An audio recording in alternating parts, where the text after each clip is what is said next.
Hey y'all, welcome back to another episode of Bump Around and Find Out What We're Doing in Mérida, Mexico. This is Mimi abroad, and it has been 40 weeks. And so I'm circling back to a video I did with the 4-week update, and I'm going to answer the same 11 questions that I posed in there, and just to see if anything has changed. Just to give you an update from what it was like from 4-week perspective to a 40-week perspective. So that's 4 times 10.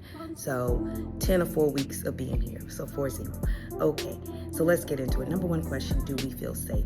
And this is my second time doing this video. Let me explain to y'all how I did this video, and I went to go edit it, and then I needed storage on my device. And so I started deleting stuff, and I deleted the dang video. So this is take number 2. So let's get into it. Do we still feel safe in Mérida, Mexico as a brown family of 5, well now 6? Yes, we do. We feel completely safe, except for when we're riding in Uber and Didi's. Sometimes the driving makes me feel a little unsafe because it's a little on the cray side. But outside of that, walking around, going places, I feel just fine. I go out by myself often. And when I say go out, I mean I go out. I'm out until like 2, 3 in the morning. Just out with other ladies, other moms, just having the time out, celebrating one another and just experiencing life, enjoying life in a good way. No drama. Number 2, do we feel weird or do we get looked at weird? We still get looks, and that's okay. My exterminator told me that the reason we get those looks is, he said, because when he was growing up, his mom was an English teacher because he knows how to speak English. And so we were having the conversation, and he said to me, we never thought that we would see any tourists here in Mérida, Mexico, per se. He said because it just didn't seem like a place where expats or tourists would come, because when he was growing up, it wasn't a thing. He said you would see 1 or 2 people, that he can recall as a kid. So when his mom was trying to teach him to speak English, he did not like it. He did not appreciate it because he was like, I'm never going to use this. I'm not going to the U.S., nor are they coming here to Mérida.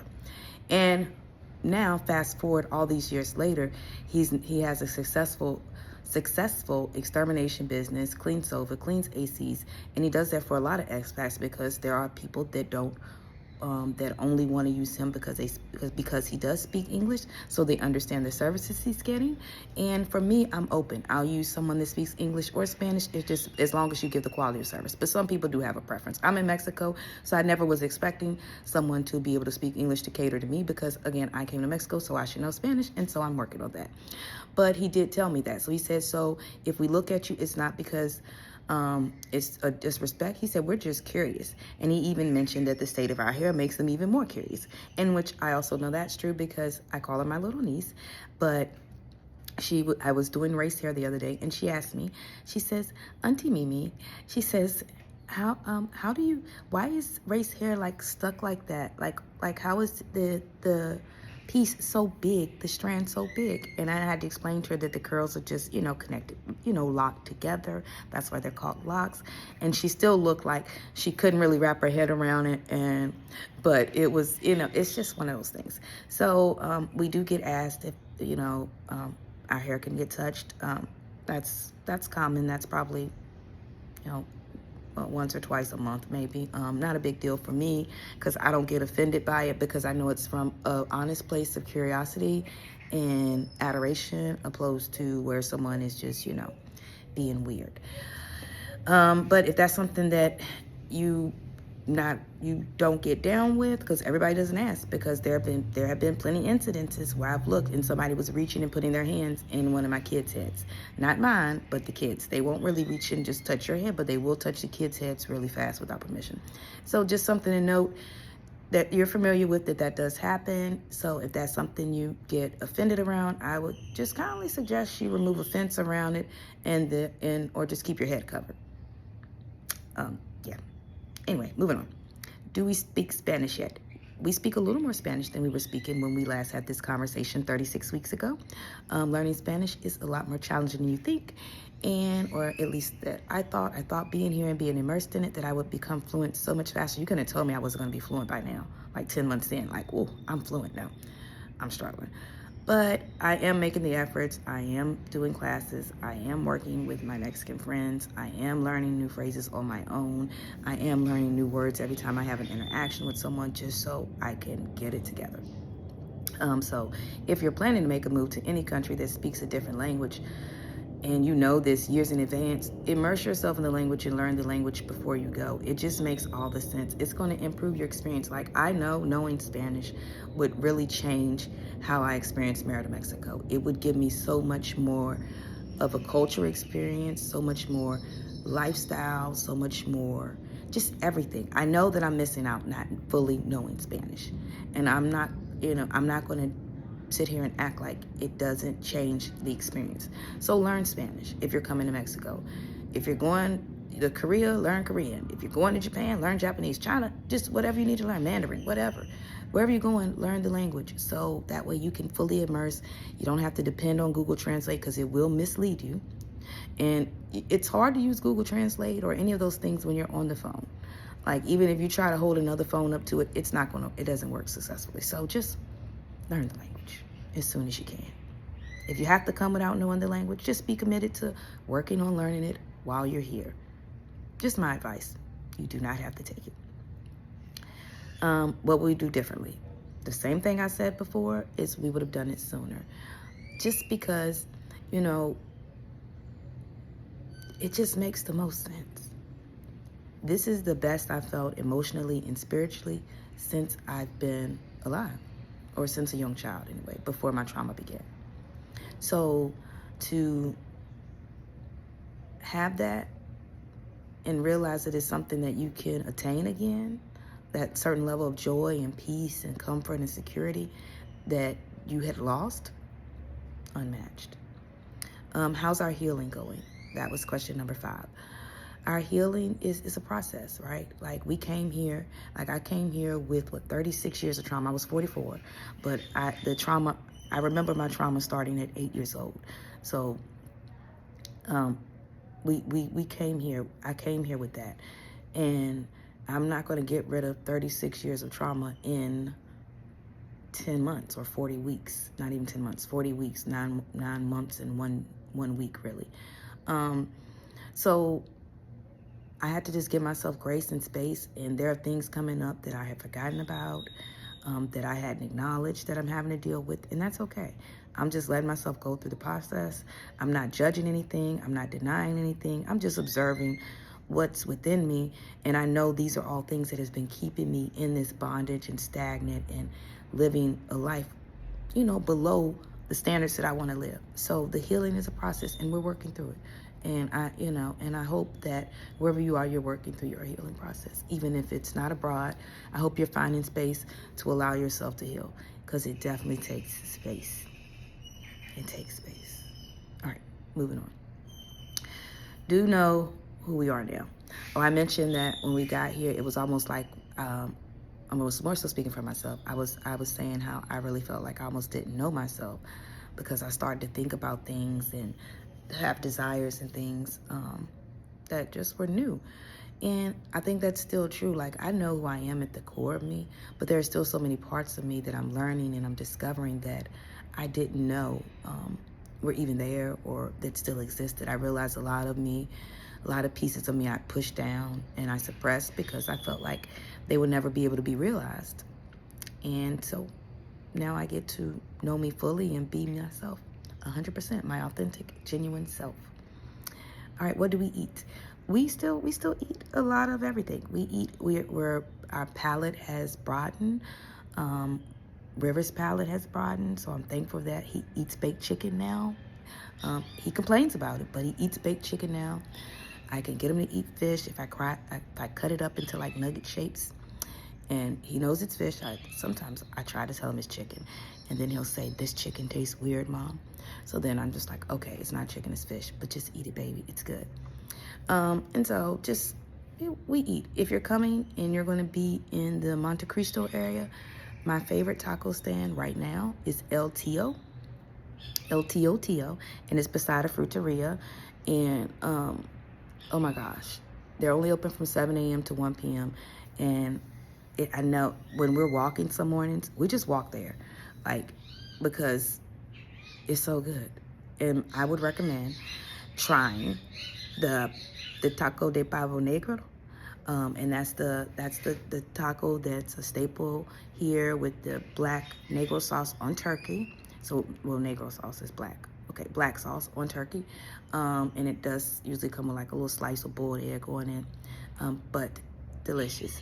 I also like their asado tacos and their pescado tacos. So try those 3 if you don't try anything else. All right. Where do we live? We still live in Monte Cristo because we signed a year lease. Our lease is up in October, so we will be moving because we have went from a family of 5 to a family of 6 because one of our daughters is here now. And that daughter is also going to be gifting me with 2 Yaya babies. And that's happening in December. And so we're going from a family of 5 to a family of 8. But that's so good. So very surprised. It's something we just found out about, a few months ago. So just adapting to that. And so if you're feeling generous and you would like to give any baby gifts, we are open to receiving them because, we have nothing and we were not expecting anything.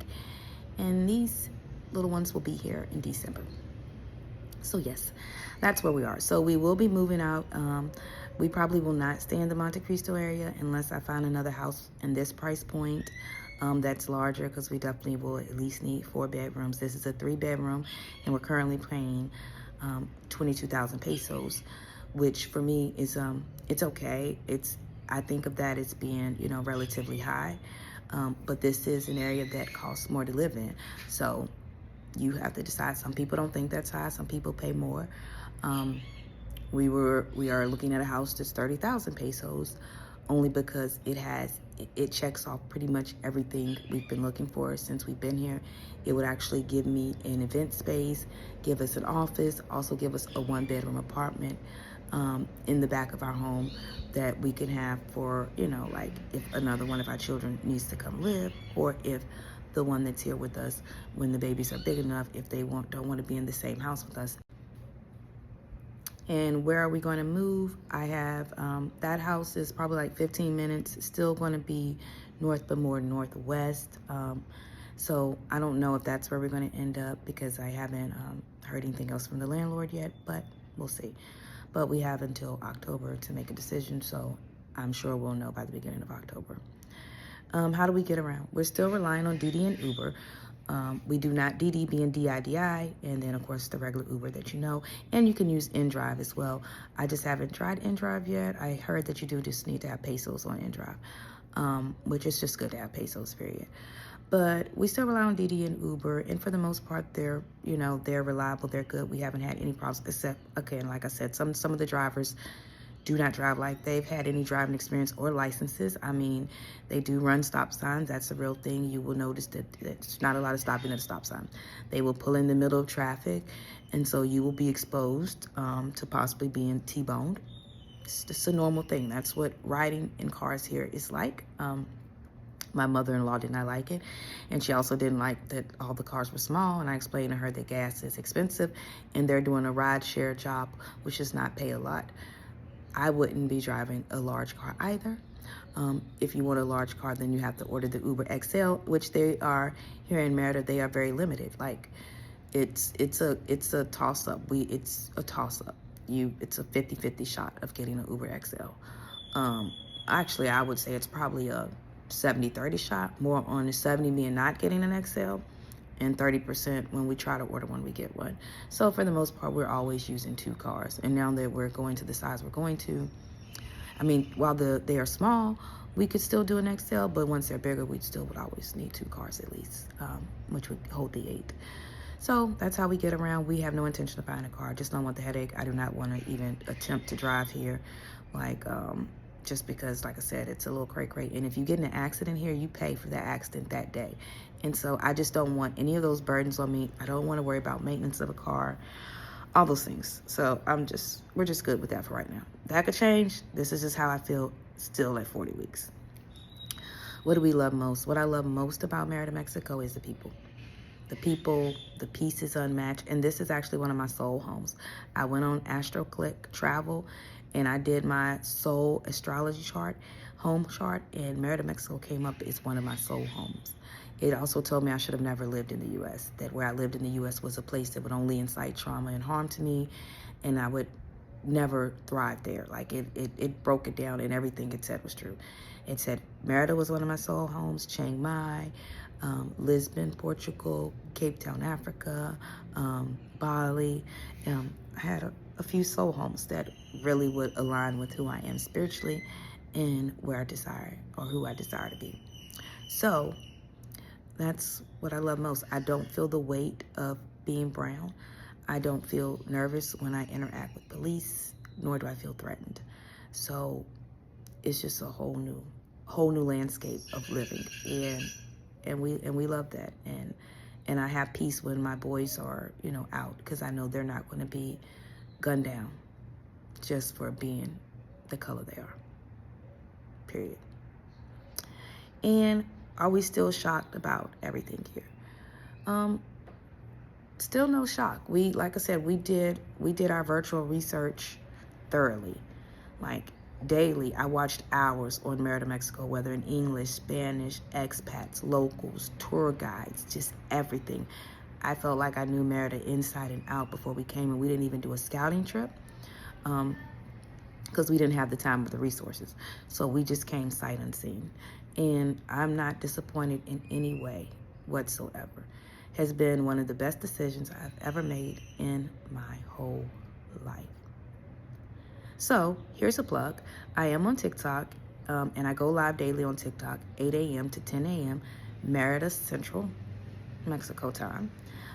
So because in Mexico time doesn't spring forward or fall back. So right now we are 2 hours behind the East Coast, and so in 1 hour behind Texas. So that just to put it in perspective. But if you want to come over and ask me some questions on live, my TikTok handle is Mimi Abroad. Again, 8 to 10 a.m. every single day. They're live just talking about life abroad. This video is not to convince you to move to Mexico. This video is to convince you to move for yourself, wherever it is. My whole channel is to convince you to move for yourself, whatever that is. Even if that move is just making sure you're choosing peace, you're choosing what you want for you. It's about you choosing you, making the move to choose you, to live your life on your terms, to do what you really want to do. Too many times we live the version of life that other people are comfortable with us living, especially if it's parents or spouses, those people we have those close interconnected relationships with. And that leads to a road of discontentment and unhappiness. Choose you. Whether that means move into a new career, whether that means move out of a relationship that you're in that's not serving you well, whether that means move out of the country, whether that means just move to another city, another state, whatever it is, I want you to look at yourself in the mirror and choose yourself and figure out what that looks like and make that plan. If you're watching me, do that for you, because that's what I did for me, and it was the best thing I could have ever done. So until next time, thanks for watching. This is Mimi Abroad. I want to say hasta luego, adios, que tengo buen día, and peace. Please like, share, comment, subscribe, share this with everyone you know. See you next time. Baby, we can make it so simple right now, yeah. Something in your past must be weighing you down. So your attitude, they be bossy. Feeling like the past, keep on pulling back. Baby, me no longer the old me. I'd do anything just to hold you. Maybe you do boss it. I just wanna hear you say you want me. You know how to get me with that body. Baby, keep it simple, you do boss it. Girl, we go way back. Can't treat the love like a payback. Working on the trust, so I get that. Nothing comes.